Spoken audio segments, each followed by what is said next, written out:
अस्सलाम वालेकुम। एलजी का नेक्स्ट ग्रुप है फ्यूफाइटा।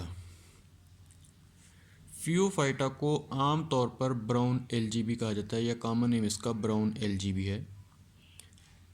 अगर फ्यूफाइटा के जनरल करैक्टर्स की बात की जाए तो सबसे पहले हैबिटेट या अक्रंस कहाँ कहाँ पे ये एलजी पाई जाती है, तो मोस्टली ये मेरीन एलजी है, समुद्रों के अंदर पाई जाती हैं। लेकिन समुद्र भी वो जो कोल्ड वाटर समुद्र हैं, उन समुद्रों ओशंस के अंदर जिनका पानी ठंडा होता है, कोल्ड वाटर हैं, जैसे कि आर्कटिक एंड अंटार्कटिका, जहाँ पे बहुत ज़्यादा सर्दी होती है, तो वहाँ पे ब्राउन एल्गी जो है वो सबसे ज़्यादा पाए जाते हैं।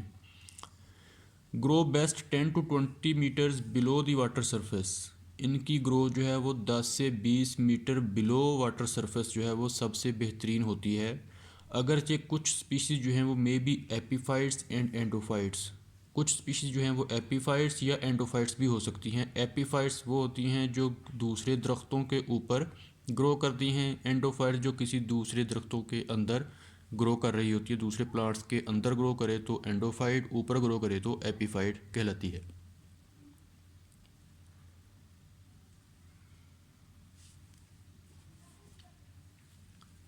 नेक्स्ट है प्लांट बॉडी या वेजिटेटिव स्ट्रक्चर क्या है। तो वेजिटेटिव स्ट्रक्चर इस ग्रुप का कुछ मेंबर्स जो हैं वो सिंपल फिलामेंटस हो सकते हैं, लेकिन कुछ जो हैं वो जॉइंट कैल्प्स जो हैं वो सब लार्जेस्ट ब्राउन एल्गी होते हैं, जिनका साइज़ जो है वो 20-25 से 30 मीटर्स तक भी हो सकता है। तो कुछ बहुत छोटे छोटे फिलामेंट्स की तरह और कुछ मेंबर जो हैं वो बहुत बड़े बड़े हो सकते हैं। फिलामेंट्स जो होते हैं वो मे बी इरेक्ट और प्रोस्ट्रेट। फिलामेंट्स जो हैं वो दो सिस्टम बनाता है। एक सिस्टम को कहा जाता है इरेक्ट। इरेक्ट होता है जो मेन बॉडी से ये सबस्ट्रेट है, उससे जो ऊपर को उठा हुआ है प्लांट की तरह का ब्रांच या अनब्रांच, मोस्टली ब्रांच होता है स्ट्रक्चर ये, तो ये सिस्टम कहलाता है इरेक्ट सिस्टम। और इसके नीचे जो सबस्ट्रेट के साथ लिपटा हुआ होता है, लेटा हुआ होता है, उस सिस्टम को कहा जाता है प्रोस्ट्रेट सिस्टम। तो मोस्टली फिलामेंटस फियोफाइटा जो हैं वो दो सिस्टम्स पर मुश्तमिल होते हैं, erect system and prostate system. Plant body जो है वो डिवाइड की जा सकती है, तमाम मेंबर्स में नहीं लेकिन ज़्यादातर मेंबर्स में प्लांट बॉडी को 3 हिस्सों में डिवाइड किया जा सकता है। Hold fast. होल्ड फास्ट जो है वो रूट लाइक स्ट्रक्चर होता है, रूट नहीं है, रूट लाइक स्ट्रक्चर है। स्टाइप्स जो हैं वो स्टेम लाइक स्ट्रक्चर होता है, और ब्लेड जो हैं वो लीव लाइक स्ट्रक्चर्स होते हैं। अब क्योंकि यहाँ पे true root, true stem, true leaves नहीं पाए जाते, तो इसलिए एलजी की बॉडी को थैलस कहा जाता है। लेकिन इस ग्रुप के अंदर रूट की तरह का स्ट्रक्चर होल्ड फास्ट, स्टेम की तरह का स्ट्रक्चर स्टाइप्स और लीव्स की तरह के स्ट्रक्चर ब्लेड्स पाए जाते हैं। फिर आती है इसकी सेल वाल। सेल वाल जो है वो दो हिस्सों पर मुश्तमिल होती है। इनर पोर्शन जो है वो सेलुलोज पर मुश्तमिल होता है, जो आउटर पोर्शन होता है वो पैक्टिक सब्सटेंसेस पर, और जिलेटिनियस होता है। जिलेटिनियस मटेरियल जो है चिपचिपा सा बैरूनी पोर्शन होता है, और वो एल्गिन से बना हुआ होता है। एल्गिन क्या है? वो एक पैक्टिक सब्सटेंस है। एल्गिन पैक्टिक सब्सटेंस की एक एग्जांपल है। एल्गिन जो है वो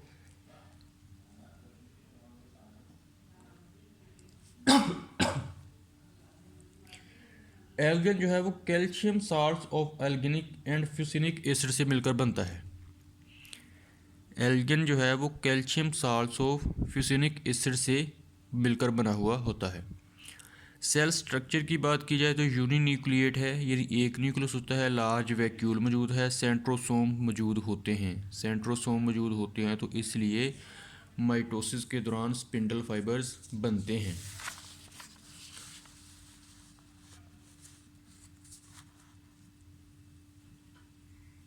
फिर है पिगमेंट्स, कि फियोफाइटा ग्रुप में पिगमेंट कौन कौन से पाए जाते हैं। तो इनको कहा ही ब्राउन एल्गी इसलिए जाता है क्योंकि इनका जो डिफरेंट स्पीशीज़ या जेनरा का कलर है वो ब्राउन कलर के ही मुख्तलिफ शेड्स ज़्यादातर होते हैं। पिगमेंट्स जो हैं वो chlorophyll A, B, carotenoids and xanthophyll मौजूद होते हैं। और ज़ैंथोफिल की भी ये दो टाइप्स फ्यूकोजेंथीन और डायटोजेंथीन ये मेनली पाई जाती हैं। ज़ैंथोफिल की दो ये टाइप्स जो हैं जिनकी वजह से ब्राउन सा कलर या ब्राउन कलर का कोई ना कोई शेड जो है वो अपीयर होता है।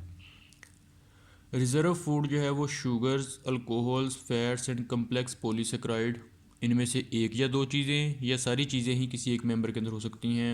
उनके लेमिनेरियन एक पॉलीसेक्राइड है, मैनिटोल्स एंड अल्कोहल वगैरह भी एज ए रिज़र्व फूड इस्तेमाल होते हैं। रिप्रोडक्शन की बात की जाए तो वेजिटेटिव रिप्रोडक्शन भी होती है, ए सेक्सुअल रिप्रोडक्शन भी होती है। ए सेक्सुअल रिप्रोडक्शन में बाई फ्लैजिलेट जूस्पोर्स बनते हैं। इसके अंदर दो किस्म के स्पोर्स बनते हैं, दो किस्म के स्ट्रक्चर के अंदर स्पोर्स बनते हैं, unilocular sporangia and plurilocular sporangia. Unilocular जो स्पोरेंजिया है वो प्रोड्यूस होता है डिप्लॉइड स्पोरोफाइट के ऊपर। डिप्लॉइड स्पोरोफाइट के अंदर 32 या 64 या 128 हेप्लॉइड जूस्पोर बनते हैं। यानी उनका नंबर जो है वो 32 हो सकते हैं, 64 हो सकते हैं या 128 हो सकते हैं। तो डिप्लॉइड स्पोरोफाइट जब ये जूस्पोर बनाता है तो जो सबसे फर्स्ट डिवीजन होती है वो मियोसिस होती है। मियोसिस के बाद बाकी सारी डिवीजन जो है वो माइटोटिक होती हैं, जिसके नतीजे में 32, 64 या 128 हेप्लॉइड जूस्पोर बनते हैं। ये हेप्लॉइड जूस्पोर जो है वो जर्मिनेट होते हैं तो फिर गेमेटोफाइट बनता है। क्योंकि इसमें पहले मियोसिस हुई थी फर्स्ट डिवीजन, तो इसलिए ये जूस्पोर जो हैं वो हेप्लॉइड होंगे और इन हेप्लॉइड की जर्मिनेशन से हेप्लॉइड स्ट्रक्चर गेमेटोफाइट प्रोड्यूस होगा। पेरीलोकुलर स्पोरेंजिया मल्टीसेलुलर होता है, जिसके अंदर जो कि हेप्लॉइड गेमेटोफाइट प्लांट के ऊपर लगता है। हेप्लॉइड गेमेटोफाइट प्लांट के ऊपर गेमीट्स आपस में मिलते हैं तो डिप्लॉइड जूस्पोर बनता है। डिप्लॉइड जूस्पोर जो है वो जर्मिनेट करता है तो स्पोरोफाइट बनता है। अब ये स्पोरोफाइट जो है वो डिप्लॉइड होता है क्योंकि यहाँ पे फर्टिलाइजेशन हो चुकी है।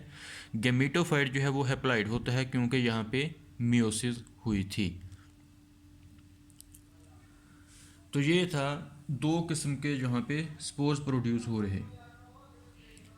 सेक्सुअल रिप्रोडक्शन जो है वो इसके अंदर oogamous टाइप भी हो सकती है, आइसोगेमस टाइप भी हो सकती है, एन आइसोगेमस भी हो सकती है। गमीटोफाइट जो है वो दोनों किस्म का हो सकता है, होमोथैलिक भी हेट्रोथैलिक भी। होमोथैलिक है कि वो एक जैसे ही गमीट प्रोड्यूस करेगा, एक ही गमीट प्रोड्यूस करेगा। होमोथैलिक होगा कि एक ही गमीटोफाइट के ऊपर दोनों गमीट्स प्रोड्यूस होंगे, मेल एंड फीमेल। हेट्रोथैलिक होगा कि एक के ऊपर मेल गमीट प्रोड्यूस होगा और दूसरे के ऊपर फीमेल गमीट्स प्रोड्यूस होगा।